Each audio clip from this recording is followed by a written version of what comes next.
All right. The group of metals on this periodic table that are printed dark green in color are commonly known as the transition metals. And we'll have a look at the properties of metals when we get there. Those are the lanthanides and actinides. We don't normally work with them except for uranium that is used as a fuel in nuclear power reactors.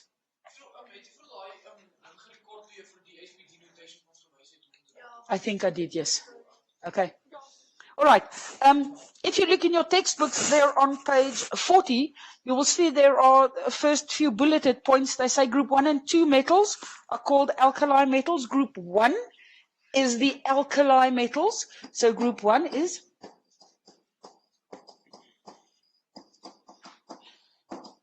group 2 is known as the alkali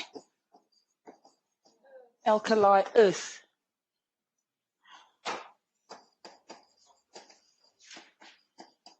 Metals. We don't bother with the names of the group 3s and the group 4 elements and the group 5 elements, group 6 elements. Group 7 elements are known as the halogens, and then just remember what is a halide. Yes, it's in the compound form. Okay, usually the ionic halogen. Okay.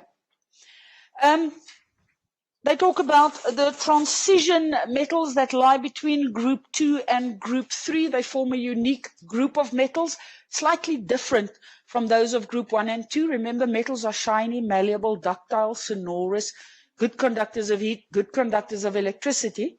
And then we find that the difference between the group 1 and 2 metals, they are less dense, they are fairly light metals, and they are fairly soft metals.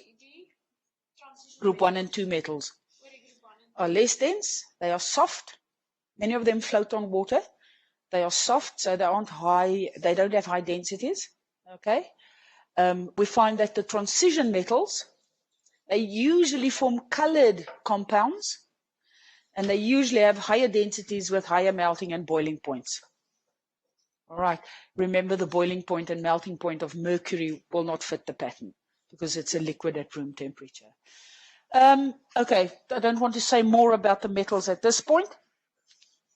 Then they say the group of metals on the right of the transition metals, these are called the B metals. On this periodic table, they're in light blue. We won't bother much with B metals, why they are called that or whatever. It's just take note, that's why they've got it colored in blue on that periodic table. Then the group of B metals, just B, capital letter B, B metals. Then the group of non-metals on the right of the periodic table, remember, there is a step going down through the periodic table. Below the step we have metals, above the step we have non-metals. In actual fact, the non-metals are only a few elements. Most of the elements are metals. And yes. Calcium is a metal. Remember, what confuses you is calcium carbonate or calcium salts. That is what your bones are made from. But it needs calcium. But you don't have calcium as a metal in your bone. You have calcium in the form of a salt in your bones and teeth. That's it's a compound in your yes, yes, yes. Okay. So say properties change. Yeah, yeah. Yeah. Yes. Yeah. Yeah. Yeah, it's only a few that are non-metals. All right. If we go and have a look at the step, then we find that the elements lying on the step, like boron and aluminium, silicon, germanium, germanium, arsenic, antimony, tellurium, polonium, astatine, they very often have got properties that are slightly more vague. They aren't definite metals or definite non-metal properties. Carbon is one of them. It touches the step on the corner. Carbon, one of its crystalline structures in the form of graphite, does conduct electricity, while in general non-metals do not. Then we get silicon and germanium. Silicon is a non-metal, germanium is a metal, but they are both semi-conducting materials. Do you understand? Now, those elements we call them metalloids. Should we know each one's? No, we will do specific things. This is just in general. You need to know the term metalloids. If I ask you what is a metalloid, then it's an element that lies on or near the step that shows properties of both metals and non-metals. Okay. In general, when we classify something, if it has mostly metallic properties, then we will classify it as a metal. But for example, tin, we get one of the crystalline structures of tin that looks like not a metal at all. It looks like a non-metal. Oh, and All right. So there's an Yeah. opposite. Yes, both sides, up and down. The ones that touch the step. All right. Yeah. So we just say Yeah. on or near of their touch. On or near the step. It's fine. All right. Now, the next part in your textbooks, they refer to group 1 and group 2, the alkali and the alkali earth metals. People, a couple of things that we need to know. When they form salts, they are usually white salts, colorless compounds. Okay. What is the properties of the transition metals? They form colored compounds because copper salts are blue. Okay, zinc is white. Iron salts are red or green, etc. Okay. They are mostly the group 1 and 2 metals when they form salts. Those salts are usually soluble in water. All right. And we find that the reactivity of the group 1 metals increases from top to bottom. Group 2 also increases from top to bottom. More reactive, yes. We don't work with them. It is just elements that there is, but many of them are made in laboratories. They exist for a short period of time because they're radioactive and they disintegrate or they break down, undergo decay. They don't make uranium, they mine it, but some of the others. Yeah, they enrich uranium to get a specific isotope of uranium that they need for nuclear reactions and stuff like that. Okay. Yeah, just we don't need to know them. Just leave it, please. Okay. The transition metals then, in the next section, if you check there, they say the metals are not as dense as the well-known ones. So group 1 and 2 metals are not as dense as the well-known ones. So then the transition metals, just in general, they form a block of metals. They are hard, they are strong. They usually have high densities, hard, strong, dense materials. They form colored compounds. And then they say the metals become less reactive from left to right. So the transition metals that lie on the left-hand side of the block of transition metals, they are slightly more reactive than those that lie on the right. But it's not like a fixed golden rule. Okay, but if you do look, you'll see elements like silver and gold and platinum. They lie here on the right-hand side. Okay, and iron that we know will rust, for example, lies more to the left-hand side of the periodic table. That's just general sort of tendencies. The whole periodic table, as you work, except for the group 8 elements, we find then that group 7 and group 1 are fairly reactive. Group 2 is less reactive than group 1, so group 6 is less reactive than group 7. So there's a general tendencies of the yes, yes. Okay. Then So it has to do with electrons in the outer shell. yeah, mostly. Is it that the same way with the transition metals as well? Yes, well, not from inside out, but from left to right. Yes. All right. The transition metals then, just very simply, this means that the least reactive ones, such as gold, are found on the bottom right over there. So the reactivity decreases from left to right and from top to bottom. Okay, now All right. Mercury. Mercury is a liquid, but it's very not. It's always not reactive. Yeah. But gold is more reactive than Yeah, but that's just general tendencies. It's just it's inherent properties of the elements. Okay. So the B metals, They are very often, I'll put in brackets there, the metalloids, because they all touch the step. Not all of them, but most of them do, all right? So we don't worry too much about the B metals. They just say, yeah. Bromine and silicon and those can also be classified as a metalloid. No, not bromine. Silicon, boron, yes. Yeah, because it also touches the step. So a metalloid, it's touching the step. It doesn't need to be a metal too. Okay. The non-metals on the right-hand side above the step, well, we know they are dull, they are not shiny, they are not workable. The non-metals, you should know hydrogen, nitrogen, oxygen, fluorine, chlorine are gases together with group 8. That's nothing new, all right? You need to know that in the non-metals there are some diatomic elements, hydrogen, nitrogen, oxygen, fluorine, chlorine, bromine, iodine are diatomic, astatine as well, but we don't work with it very much, all right? So the non-metals, they have one thing in common, and that is that they are non-metals. When they bond with each other, they form covalent bonds. When they bond with the metals, they form ionic bonds. Just general tendencies. No? Then the group 8 elements, the noble gases or inert gases, helium, neon, argon, krypton, xenon, radon, they are unreactive. They have filled outer shells, so they don't react. We use them in places where we need inert atmospheres. For example, within a light bulb. I watched a YouTube video the other day where they switch on a light bulb. They've broken the glass around the bulb and they switch it on. It burns for 2 seconds and it goes out because of the oxygen in the air. And the inert atmosphere prevents the metal from oxidizing. It's not melting, it oxidizes, it rusts, and then it becomes brittle and it breaks.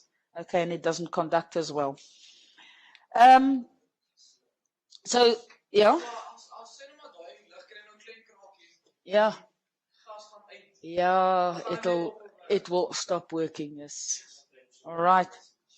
They work slightly different to the filament light bulbs. Okay. Yeah.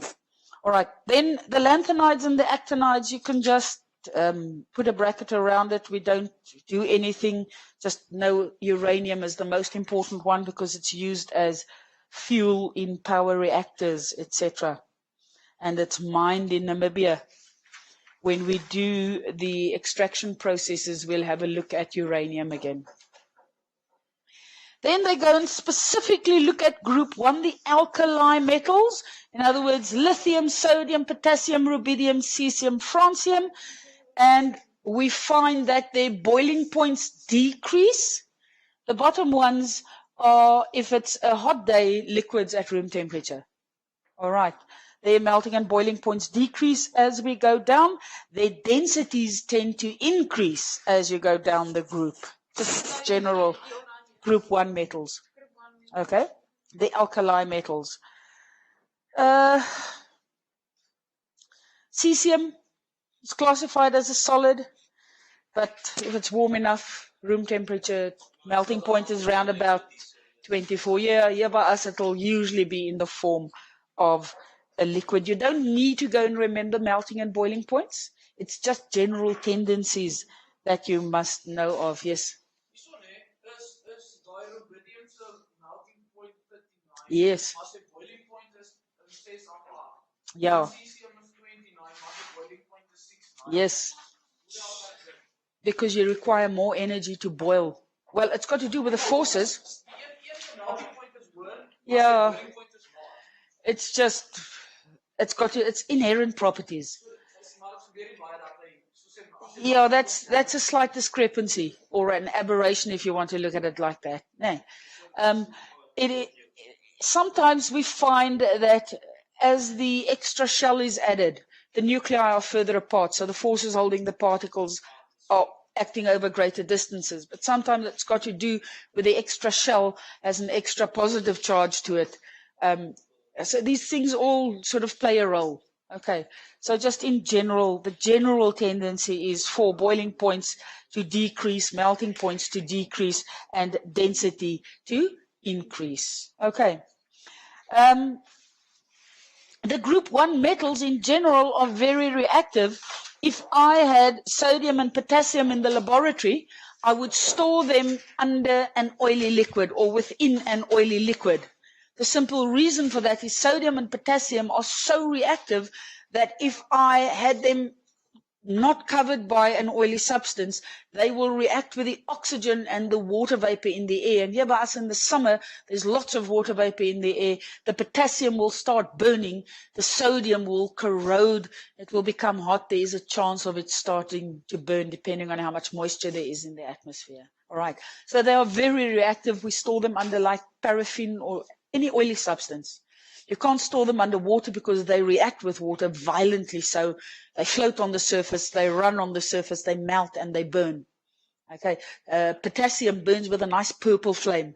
When it runs on the surface, you can see the little purple flame above it. Sodium, you cannot see that it is burning, but it melts. You can see it melts into a little droplet that runs on the surface of the water, and eventually it disappears because it forms sodium hydroxide that goes into solution. It leaves a little milky trail on the surface of the liquid. All right, we can check and see maybe if we've got some time somewhere along the line in a double period for a video on these metals. Okay. The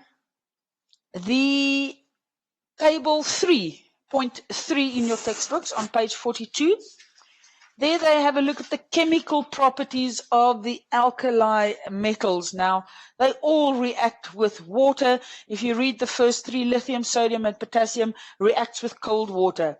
Sodium reacts vigorously with cold water. Potassium reacts violently with cold water. The increase in reactivity as you go down the group, they all react with cold water and they will form the hydroxide. So it will form lithium hydroxide, sodium hydroxide, potassium hydroxide. Now, if I have, let's say, sodium and it reacts with water, H2O, it is going to form sodium hydroxide. This is water soluble plus what? Yes, hydrogen gas. All right. And you would be able to catch up the hydrogen gas and you can test the hydrogen gas. How do I test hydrogen? Burning splint, whistling or popping sound. All right. So all of the group 1 metals will react similarly with water, as if it was an acid. You get a salt plus hydrogen gas. Then, if we go and have a look at their reactions with oxygen, they all react with oxygen. Yes, all sodium group 1 and 2 metal salts, most of them are soluble. So if you have to guess, you could guess them as soluble. Yeah. Okay. There are singular exceptions. I can give you the list. No. The grade 10s do the solubility rules. Yeah. All right. Then the reaction with oxygen, they will all react with oxygen. They will burn, and the product will be a white substance. So when any of these metals, let's take lithium, if lithium reacts with oxygen, it is going to form lithium oxide. Okay? Yes. And lithium oxide is a white solid. This is water soluble. Okay, but they all form white salt. So that stuff is white. That stuff is white. Okay, so that is the reaction with oxygen. They also like reacting with the group 7 elements. They are very reactive. Group 7 elements are very reactive. So let's take potassium with iodine, and it will form potassium iodide. All right, very willingly. It's actually an oxidation reduction reaction, very similar to the combustion reaction chemically. Okay. Yeah?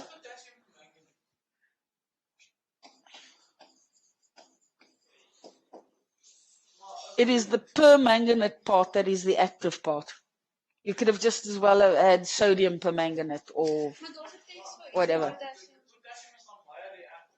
Yes, but it's in the form of a salt. It's like sodium metal.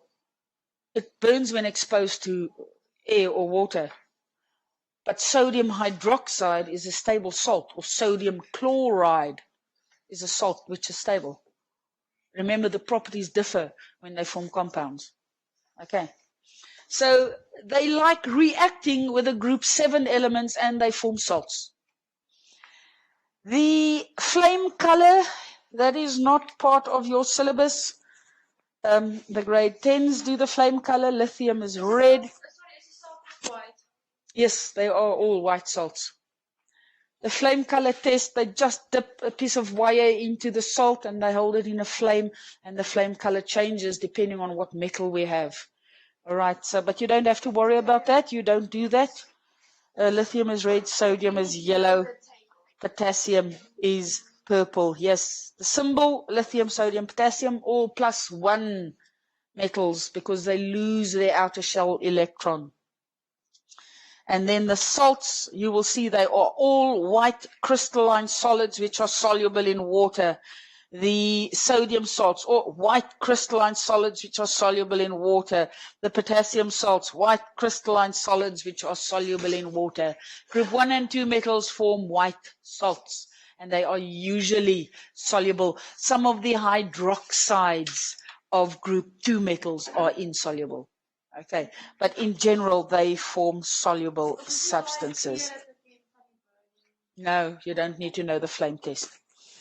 Then they've got there in the bottom of page 42, the reaction with a metal and water. What they go and do there in the picture is they take sodium metal and they wrap wire around it. The reason why they do that is they want the sodium to sink. If I add sodium metal to water, it's going to float on the surface. And then you cannot see the bubbles for the hydrogen gas forming. So what they're going to do is they're going to wrap a piece of sodium just in a piece of metal wire, and they put it into the water, and then you can see bubbles forming. And those bubbles are bubbles of hydrogen gas, because we said over here, when they react with water, they form hydrogen gas. Okay.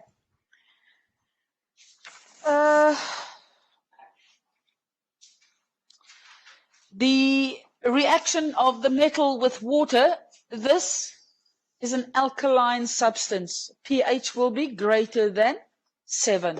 Okay, you can see as the sodium runs on the surface, it leaves a milky trail that sort of disappears into the water. And that is the sodium hydroxide that has been formed that dissolves. Okay. Group 1 compounds, the group 1 metals, when they form compounds with the non-metals, they are all ionic. Okay. Yeah, that's just simple. Yeah, it's just information. They say all group 1 compounds are colorless crystalline solids which are soluble in water. Okay. Ionic. Yeah. Soluble salts. Yes. Colorless and water soluble. The reactivity of group 1, we've already said it increases down the group. All right, then in your books, they jump to group 4. Now, group 4 is carbon, silicon, germanium, etc. They have in common, they actually form a unique group because the first 2 are non-metals, the last 3 are metals, but many of them are actually metalloid in their properties. In general, they have got 4 electrons in their outer shell, so depending on what they react with, they can either lose or gain 4 electrons. All right, we don't work too much with them. We will work with carbon when we do organic compounds and when we do carbon dioxide and carbon monoxide. All right. They say the central group of the periodic table shows very clearly the increase in metallic characteristics down the group. So they start off with non-metals, metalloids, metals as you go down the group. That is what that sort of sentence means. They say carbon and silicon are non-metals and tin and lead are metals, yet one form of carbon, graphite, will conduct. And tin exists in both a metallic form and a grey non-metallic form. Okay, it looks like a, well, crystalline substance. Carbon is very unique. It forms 4 covalent, or it can form 4 bonds. And this makes carbon very versatile. Okay. Depending on how much energy is available and the temperatures during which this process occurs, carbon tends to burn when it reacts with oxygen, and it forms carbon dioxide. But carbon itself also very often undergoes sublimation, and that is why when you have a flame in the laboratory and you don't set the Bunsen burner to have a blue flame, you put something on. If the flame is yellow and smoky, then it's full of carbon on the outside. This is the carbon from the hydrocarbon fuel that has undergone sublimation. It forms a single little atom of carbon, which they sort of collect together, and it condenses, or it resublimates on the surface of the object, making it all sooty and black. All right. The fact that carbon can form 4 bonds makes that it can have various shapes.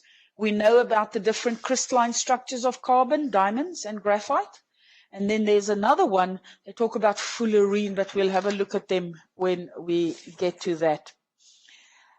They say silicon has properties of both metals and non-metals. All right. It is a gray solid that looks like a non-metal, but it conducts electricity better than a non-metal does in general. We call it a semiconductor. Now, semiconductors, the difference between a semiconductor and a normal conductor is, for a semiconductor to be able to conduct, it needs a minimum potential difference across its ends. If you have more than that, then it will conduct. But if your potential difference is less than that, then it doesn't conduct. Okay, germanium works like that. I can't remember exactly. I think it is 1.6 volt and 2 volt or something like that. Yes, if I have less than that, it does not allow charge through. But if I have more than that, it does. Okay. The group 7 elements, they jump to after that one then. The group 7 elements, we call them the halogens. They are all non-metals: fluorine, chlorine, bromine, iodine. Fluorine is a yellow gas. Chlorine is a green gas. Bromine is a red-brown liquid, and iodine is a shiny, dark purple crystal. It's almost black. All right. Iodine tends to undergo sublimation when you heat it up. It doesn't melt. Bromine is actually very poisonous. It's carcinogenic. It can cause cancer. So in general, in school laboratories, we do not work with bromine. When you do buy bromine, you can't buy a bottle full. It's usually in little glass ampules that you have to break open, and then there'll be a milliliter or 2 in the little ampule. But you need to work with it under special conditions where you have a fume cupboard.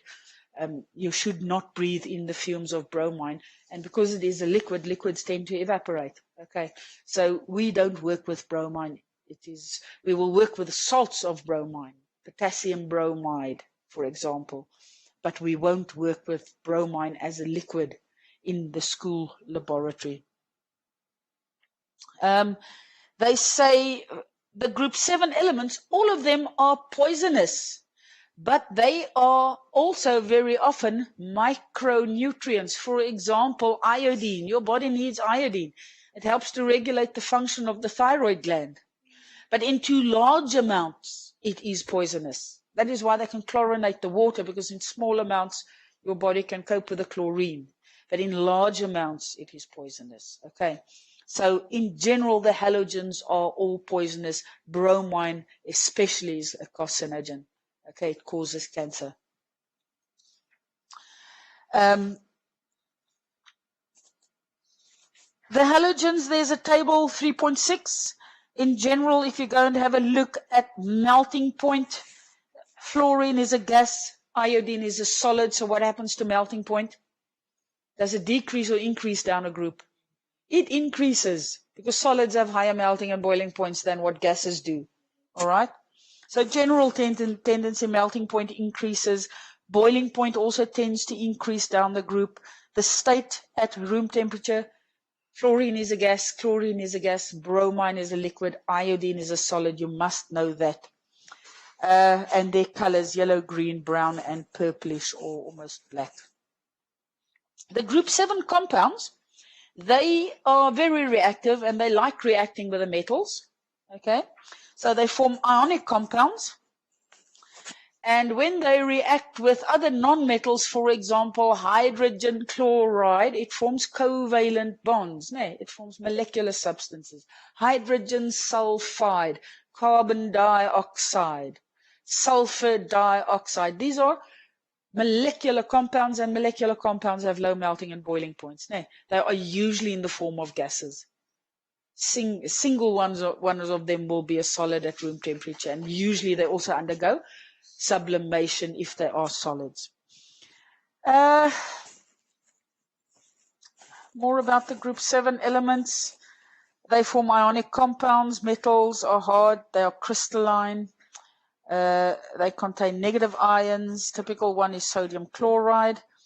We talk about the halogens, and their ions are the halides, but I've repeated that so many times you should know that by now. An ion.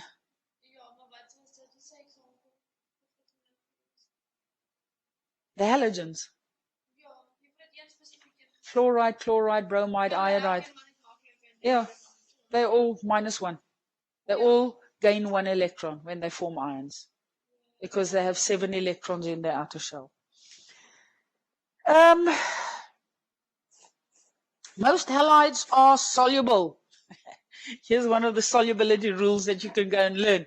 Fluorine, chlorine, bromine, iodine, their compounds are soluble, except silver, lead, and mercury. So mercury chloride is going to be a solid. Lead fluoride will be a solid. Okay, but all of the other salts, when they combine with the metals, and they can combine with a variety of them because they are very reactive, they will all be soluble. No? So all the halides are soluble except silver, lead, and mercury. Okay. What more? All right, that's the halides. Okay, done. Top of page 45 there, they say some halides are insoluble ones. The ones that are insoluble are silver, lead, and mercury. In general, when we test for the presence of halide ions, in other words, we don't work with fluorine that much either. Chlorine, bromine, and iodine. When we test for the presence of this in a solution, let's say I have a test tube, and in the test tube I have a little bit of potassium iodide. All right? Now, how do I go and identify the presence of chloride, bromide, or iodide? So what we go and add in the with all of them, we usually add a little bit of nitric acid. That's the first step. The nitric acid simply functions to, if there are any insoluble contaminants possibly in the solution, it keeps it in solution. Then the reagent with which we test for the presence of halide ions is silver nitrate. Now, you could have actually tested with lead nitrate or mercury nitrate as well. Okay, because they will all form insoluble salts. But I think some of the others under special conditions will dissolve. So the reagent we use to test for group 7 elements is silver nitrate. Silver nitrate looks like water. All right, if you mess it on your skin, it changes your skin dark brown. It's like it reacts with the proteins in your skin. Okay. No, I think they're fairly neutral, the salt. Yeah. No, not at all. No. Okay, now what happens is, let's say I have a solution of potassium iodide and I go and add silver nitrate. We are going to get silver iodide and potassium nitrate. So we get silver iodide, and this thing is insoluble, plus potassium nitrate, and all nitrates are soluble. So this stuff will form a precipitate. Now, when you do this test, well, they differentiate. They say that this one, silver chloride, they say is white. Silver bromide is cream. And silver iodide is yellow. This is the precipitate that they're talking about. Now, unfortunately, the white, the cream, and the yellow precipitate, their colors are so close together that you could maybe guess the one that is white. But if you have a precipitate, a single test tube, you cannot decide whether it is cream or yellow. So we have to go one step further to go and confirm. We now know if you get this white or cream or yellow precipitate, we know we've got one of the halides. All right? But which one? So the second part of this test is we start with dilute ammonia. Now, ammonia, when I dissolve it in water, it forms ammonium hydroxide. Okay, so I go and add dilute ammonia to my first test tube. If it is a chloride, that white precipitate becomes soluble. It disappears and you get a clear liquid. Okay. If you go and add dilute ammonia to that one and that one, the precipitate stays. So now you have separated the chloride. The next step, yes, they will be insoluble in dilute ammonia. The second step is to use concentrated ammonia. Now, when you do the test, obviously this one will become soluble because it's soluble in dilute ammonia. But you will find that this one becomes soluble in concentrated ammonia, soluble in dilute ammonia. Yes, you do it in steps. And then you will find that this last one remains insoluble. And then you have distinguished them from each other. Dilute ammonia. You understand? This is very important work. Okay? You need to know this.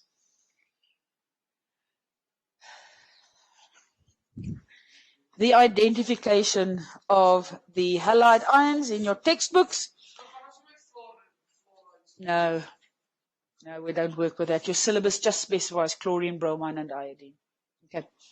The test for halides in your textbooks, page 45, they say the reactions of halides with silver nitrate solution, followed by some dilute ammonium hydroxide, is the standard way of distinguishing between them.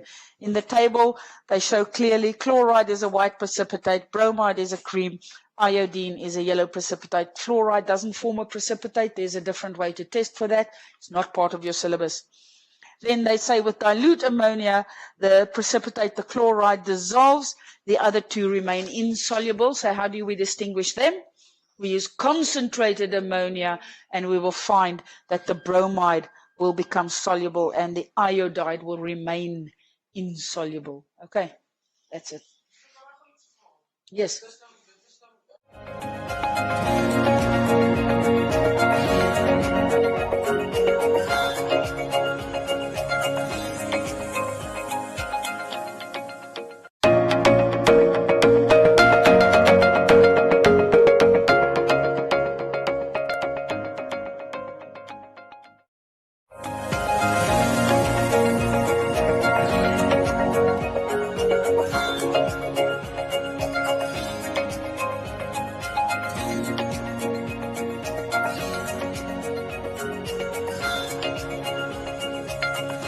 Grade 11s. Yesterday, in the last period, we had a look at the test for chloride, bromide, and iodide. Just to recap very shortly, because this is very important, we add silver nitrate.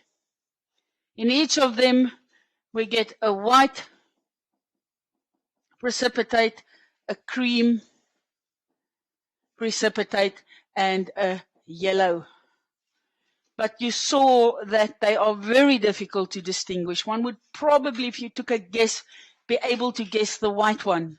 So there is a second step that we do to this test. We go and add dilute ammonia. It's just NH4OH, all right? Dilute ammonia, and we find that this one will dissolve, the rest will stay. Then we take concentrated ammonia, and that one will dissolve, but that one won't. All right, this is an important test.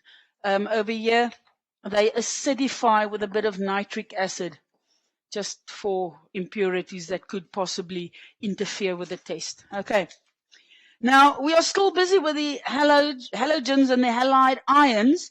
The next thing is the reactivity of the group 7 elements. I have said to you, fluorine is the most reactive, iodine the least. Okay. Now, they can undergo displacement reactions. And the rule says the more reactive halogen can displace the less reactive halide from its compound. All right, now what does this mean in practice? For example, let's take fluorine, because fluorine is the most reactive one. So if I have fluorine and I have a solution, for example, of potassium iodide, we will find, if you go and look at the reactivity between fluorine and iodine, we will see fluorine is more reactive. So according to this, the more reactive halogen, that one, can displace that one, the halide.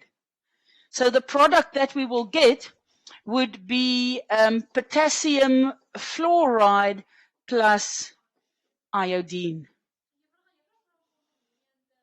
Yes. Okay. It's an easy one. So, eventually, what it comes down to is fluorine gas can displace chlorine from potassium chloride, bromine from potassium bromide, iodine from potassium iodide. But chlorine cannot displace fluorine from its compound.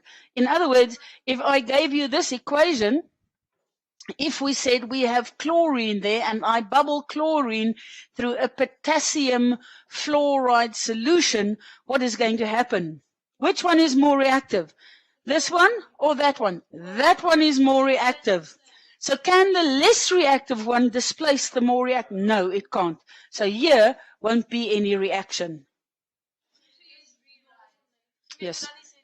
You say no reaction. Okay.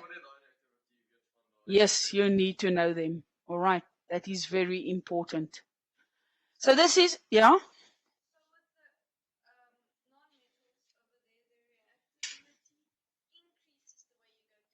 Not all of them, but specifically group 7 decreases as you go down. Okay? It depends on group, from group to group. Okay. So in your textbooks, they're on page 46. Oh, okay. On page 46, we have the displacement reaction. They say it starts right down at the bottom of page 45. They say this reactivity shows the reaction between halogens and other halide ions. It shows that when a halogen high in the group, in other words, a reactive halogen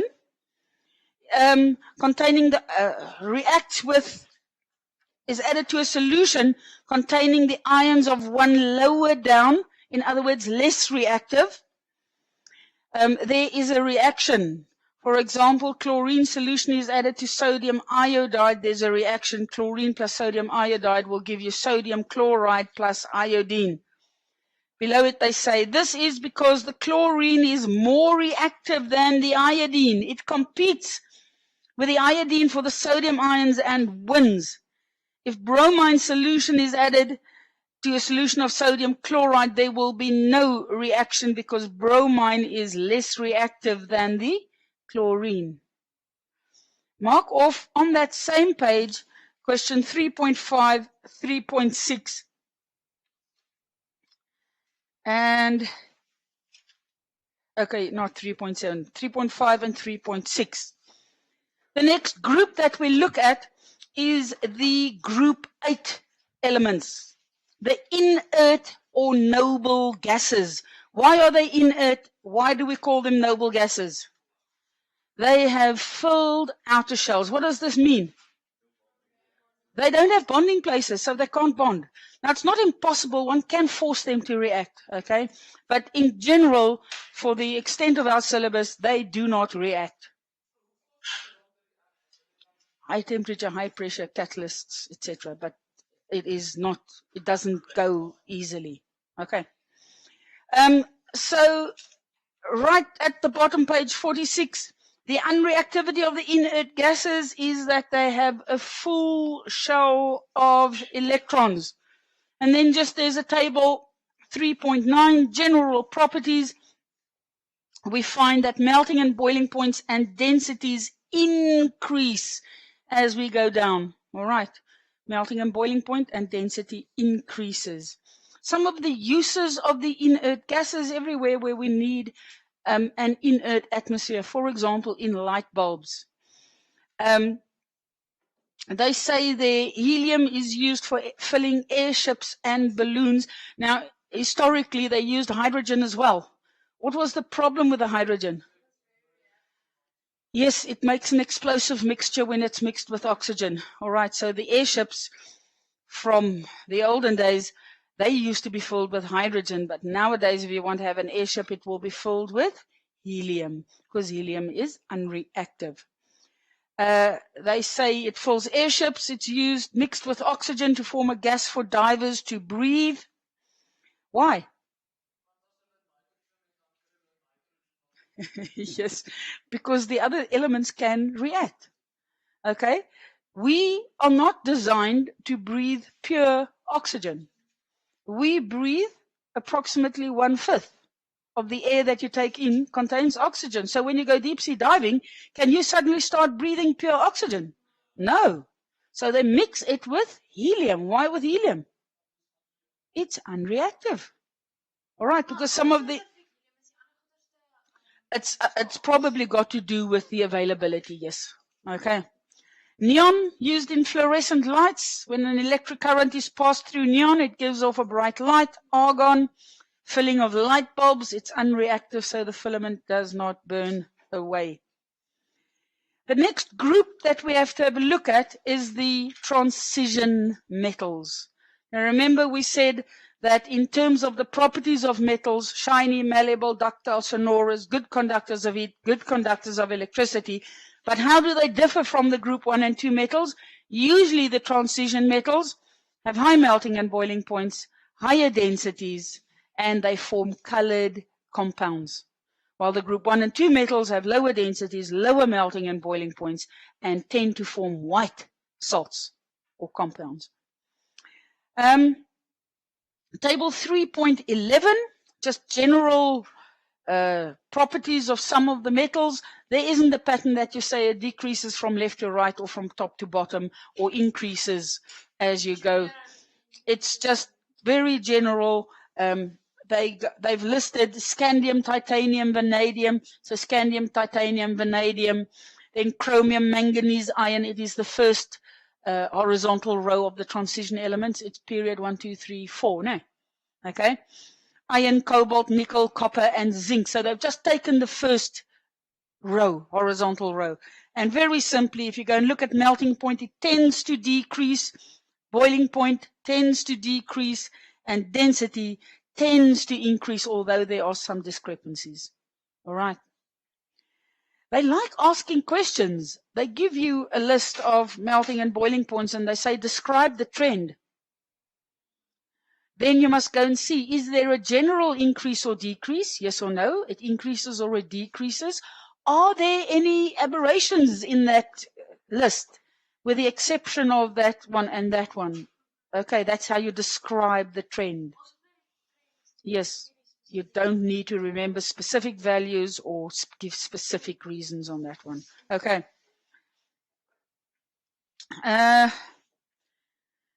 On page 48, if you go down, the first sentence below the table, these metals are much more dense.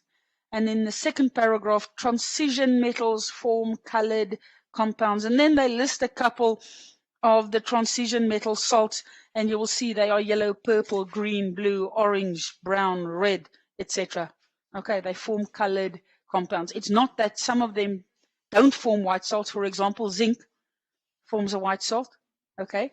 But in general, they form colored compounds. In general, the transition metals are also very often used as catalysts during industrial processes. And one of the topics that we will have a look at a little bit later on is some of these industrial processes, okay? So the catalysts then are probably transition metal elements.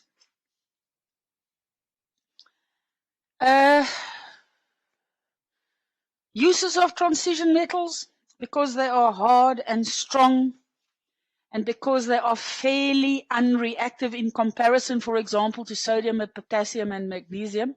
All right, iron doesn't start burning if you make it hot enough, but magnesium does. So relatively speaking, because of its unreactivity, strength, hardness, etc., these metals are used in industrial processes and in manufacturing when we need, for example, tools, etc. So they say transition elements are hard and strong, and they are not easily corroded. So one important use is as a catalyst. We've just done that. What does a catalyst do? How does it work? Yes, you know the little rhyme. Catalysts make reactions go faster because it lowers the activation energy needed. Okay.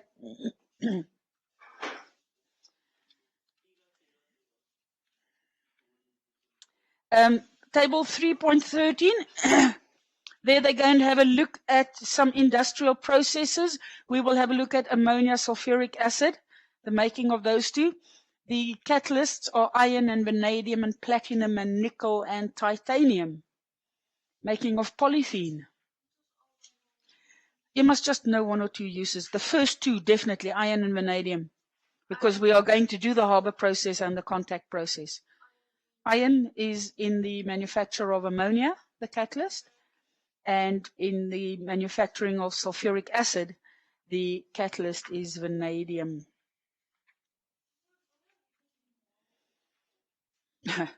Okay, I think I must stop at this point, because the next thing that we must do is the transition metal ion, the complex ions. Okay, and it's slightly different from what you've done normally. I want the whole period, because we're just going to get started and we're done on that. So at this point, I am going to stop. Yes.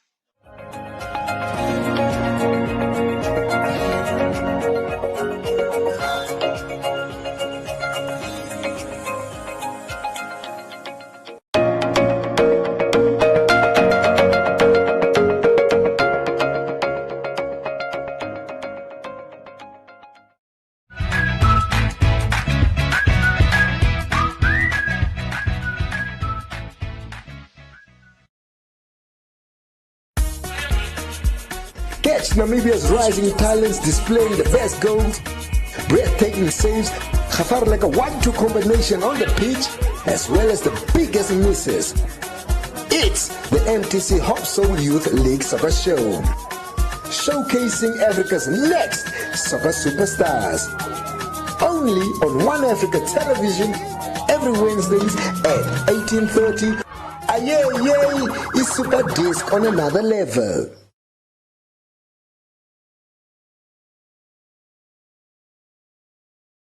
Akili, akili, akili, akili. Wash away the germs. Akili and Happy Hippo have come to play with Little Lion. Little Lion doesn't want to play. He's afraid of germs. Germs can make you sick. Don't worry, Little Lion. We will get rid of the bad germs and then you can play with us. They hunt for germs high and low, inside and outside. But the germs are nowhere to be found. What are you looking for? Asked Miss Shrub. We're looking for germs, says Akili. Germs? Germs are everywhere. They are so tiny that you can't see them with your eyes. When you touch something dirty, germs hide on your hands. With water and soap, you can get rid of the germs and make your hands clean. You must wash both sides of your hands, under your nails, and between your fingers. We will wash away the germs and make your hands clean. Akili, get fresh water. Happy Hippo, get soap. Wash, wash, wash with water. Scrub, scrub, scrub with soap. Rinse, rinse, rinse with water, and the germs will be gone. Akili and Happy Hippo run to tell Little Lion that they found a way to get rid of the germs. After we go to the toilet, after we sneeze, when we cook, and before we eat, we wash, wash, wash with water. We scrub, scrub, scrub with soap. We rinse, rinse, rinse with water. And the germs will be gone. Now we can play all day because we know how to keep the germs away. After all that playing, it's time for cake and tea. But remember to always wash your hands before you eat. The end.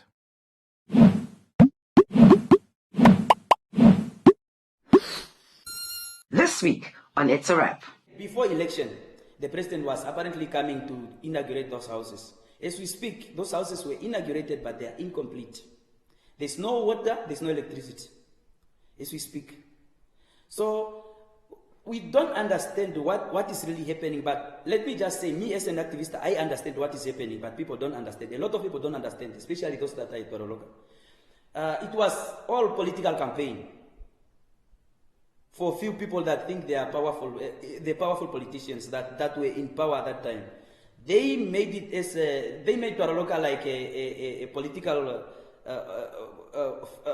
political field, so that they can play their politics, and started even chasing people, legitimate people that have been staying there. I'm a person that will never support corruption in any way. And where there is evidence of corruption, those that are involved in corruption, they must be dealt with whatever way comes. Don't miss this week's episode of It's a Wrap, only on One Africa TV.